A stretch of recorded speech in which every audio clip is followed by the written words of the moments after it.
In today's video, I'm going to teach you how to set up a memory bank in Cursor for reliable AI context.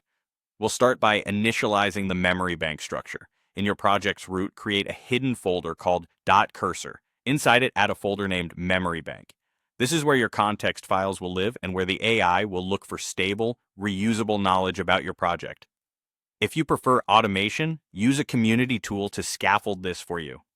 Running a command like npx cursor bank init in your terminal can create the .cursor directory, along with rules and memory bank folders, so you don't have to set them up by hand. Either way works. The important part is having a predictable place for your project context. Next, populate the memory bank directory with a few markdown files. Start with 0brush-overview.md to describe what the project is about, the goals, and the problem it solves. Add 01.md for your product requirements document, capturing features, constraints, and acceptance criteria. Include system/patterns.md to outline architecture, the tech stack, and key dependencies so the AI understands the broader system. Finally, create activecontext.md as a living log of what's currently in progress, your task list, and the immediate next steps. You can draft these by hand or ask Cursor to analyze your codebase and generate initial versions, then review and refine to ensure accuracy. Keep file names consistent so they're easy to reference. For extra control, configure AI rules in Cursor. Open the rules interface from the button in the UI or with a keyboard shortcut like Ctrl+Shift+R.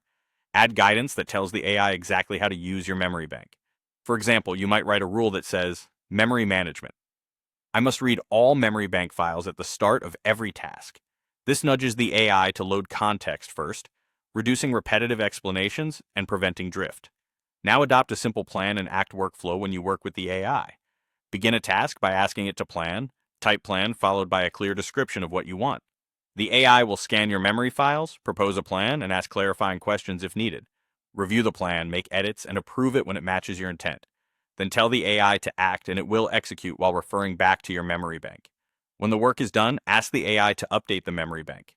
This ensures active context.md and any other relevant files reflect the latest decisions, status, and next steps.